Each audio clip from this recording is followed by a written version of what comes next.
Do sonho de ser jogador profissional de futebol até o sonho de conquistar o trono de ferro. Matt Smith, além de se mostrar um ator talentosíssimo e versátil, provou que já viveu muita coisa até chegar em uma das séries de maior prestígio da atualidade. E hoje, a gente vai te contar tudo sobre esse querido que, em breve, veremos na CCXP 24. Matthew Robert Smith nasceu em Northampton, na Inglaterra, em 28 de outubro de 1982. E Northampton se tornou o lugar que protagonizou muito da sua vida profissional antes dele se tornar o ator que conhecemos hoje. Pois é, antes de atuar, o grande sonho do Matt era se tornar um jogador de futebol profissional. Ele chegou a jogar pelos times júniores Northampton Town FC, Nottingham Forest FC e Leicester City FC. A sua carreira era extremamente promissora e ele era um forte nome como jogador. Mas esse sonho acabou ficando para um Matt de outro universo. Por conta de sua espondilose, condição também conhecida como artrose, que causa severos incômodos na coluna, ele foi dispensado em 2003, aos 16 anos, do Leicester City. Ele chegou a se abrir sobre a insegurança de ter deixado esse sonho de lado em uma entrevista. Foi um momento difícil porque eu me senti insatisfeito. Pra ser sincero, eu tinha certeza que era isso que eu iria fazer pra vida. Foi muito difícil pra mim dizer às pessoas que eu tinha sido dispensado do time, porque a minha parte vaidosa pensava, esse é quem eu sou. Eu sou um jogador de futebol. Na escola eu era um jogador de futebol e de repente eu já não era mais. Apesar desse sonho ter sido deixado de lado, outro sonho tão grande quanto se tornar jogador profissional de futebol acabou caindo no seu colo. A sua carreira como ator teve início quando seu professor de teatro o colocou, sem o seu consentimento, como um dos jurados em uma adaptação de 12 Homens e uma Sentença. Apesar de ter aceitado o papel, o futuro doutor se recusou a participar de um festival de teatro que o mesmo professor também o alistou. O Matt se via como um jogador de futebol. Ele não achava que a atuação poderia ser algo socialmente aceitável para si mesmo. Foi através da insistência desse professor que Smith decidiu se juntar ao National Youth Theatre em Londres e posteriormente estudar drama e escrita criativa na Universidade de East Anglia. Felizmente, houve um professor de teatro, o Terry Hardingham, que disse: "Você nunca foi feito para ser jogador de futebol. Eu sempre achei que você era ótimo atuando." Mantive isso em segredo por um tempo, mas aquela sensação de liberdade que eu tinha jogando futebol, eu também sentia quando atuava. No final do dia, os paralelos entre o esporte e a arte são enormes. A preparação, o desempenho, a pressão de se levantar quando você é derrubado e ter que responder, ter que estar presente no momento. Um acabou sendo muito útil para o outro e eu sinto-me muito grato por ter conseguido encontrar algo como atuação para vocação. Mas afinal, como foi o início na carreira de atuação de Matt Smith? Primeiro, ele brilhou nos palcos. Após ter feito inúmeras peças de teatro, o seu primeiro papel na televisão foi em 2006 como Jim Taylor nas adaptações da BBC, Sally Lockhart, The Ruby in the Smoke e The Shadow in the North. Mas isso não o fez deixar o teatro 100% de lado. Em 2007, Smith interpretou o personagem Henry na peça criticamente aclamada de Paul Stamham, Death Face, no Teatro Royal Court Theatre Upstairs, em Chelsea. O elenco inteiro da peça foi indicado em 2008 para o prêmio Laurence Olivier e Smith levou o prêmio Evening Standard na categoria de melhor estreante pelo seu papel. Inclusive, a performance do Matt como Henry foi apontada como destaque pela crítica. Na TV, o primeiro papel principal do Smith foi na série Party Animals, um drama sobre assessores e investigadores parlamentares em Westminster. Mas o verdadeiro reconhecimento internacional chegou quando lhe ofereceram o papel de um certo doutor. Cause guess who?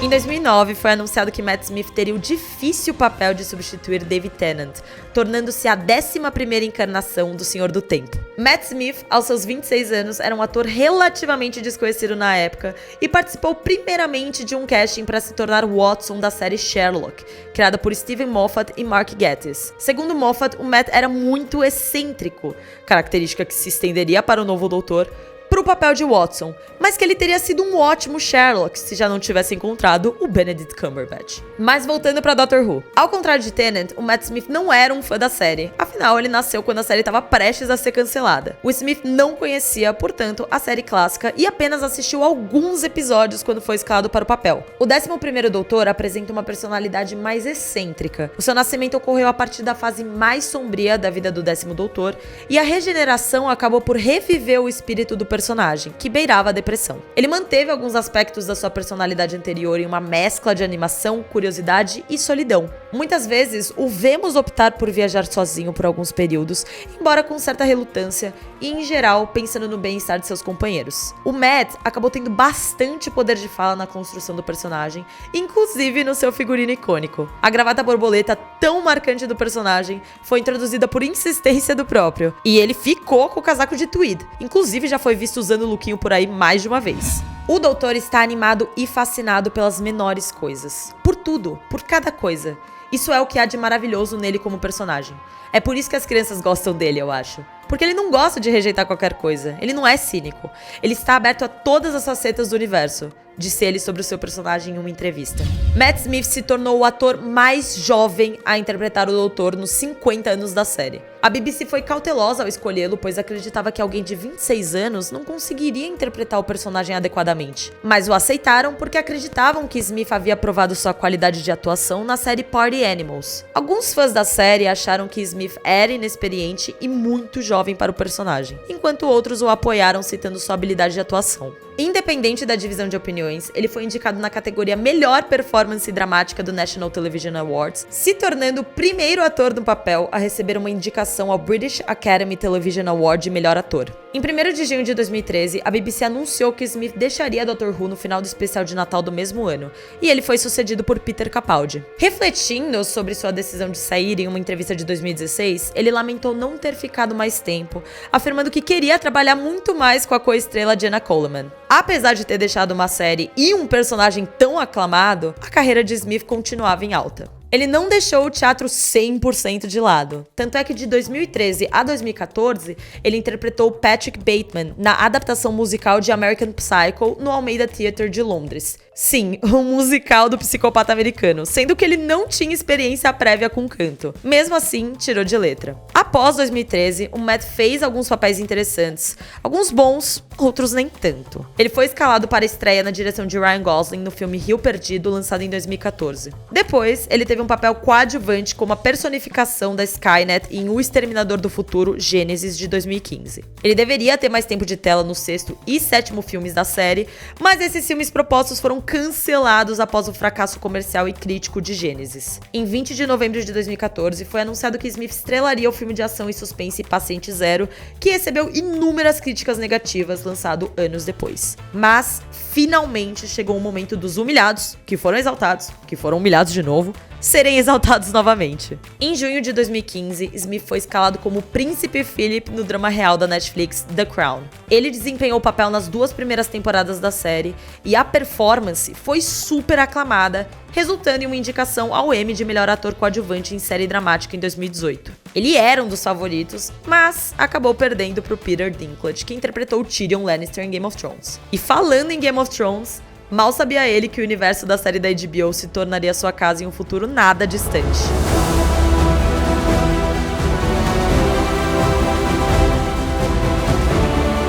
Em 2020, ele foi escalado como Daemon Targaryen em House of the Dragon, também conhecido como A Casa do Dragão, prequel da série dramática de fantasia Game of Thrones. A série estreou em 21 de agosto de 2022 e, por sua atuação, ele recebeu uma indicação ao Critics' Choice Television Award de melhor ator coadjuvante em série dramática de 2023. Em uma entrevista sobre seu papel como um dos Targaryen, ele disse o seguinte: Daemon é apenas um agente do caos em muitos aspectos. Um dos meus livros favoritos é O Mestre e Margarida. É realismo mágico, eu gosto disso. Esse personagem, Wolland, ele volta pra essencialmente causar o caos. Isso me lembra um pouco do que o Daemon é. Eu tava tentando não ser muito preto e branco sobre ele. A Casa do Dragão foi um dos papéis de maior sucesso do Matt, mas a sua trajetória, como bem vimos, nem tudo pode ser um mar de rosas. Oh my God.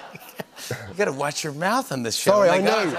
No mesmo ano do lançamento da série de fantasia, Matt se juntou ao elenco do filme spin-off do universo Homem-Aranha da Sony, Morbius, como Milo, um vampiro vivo, embora tenha sido inicialmente anunciado para interpretar o supervilão Loxias Krall. O filme foi amplamente criticado negativamente, mas o Matt não saiu tanto assim no preju, visto que o desempenho dele recebeu alguns elogios da crítica. O seu futuro projeto mais aguardado é como protagonista da adaptação de A Morte de Bunny Monroe, livro de 2009 escrito por Nick Cave, que é o vocalista da Nick Cave and the Bad Seeds. Pra quem não sabe, essa é a banda responsável por Old Children, a música da cena de dança entre a Hermione e o Harry em Harry Potter e as Relíquias da Morte Parte 1. Dentre projetos de sucesso e outros nem tanto, o que podemos ter certeza é, o Matt Smith vai entregar um bom trabalho, independente do que ele se prestar a fazer. Agora nos resta esperar seu retorno para a segunda temporada de A Casa do Dragão e torcer para que essas próximas aparições sejam em produções tão boas quanto o seu talento.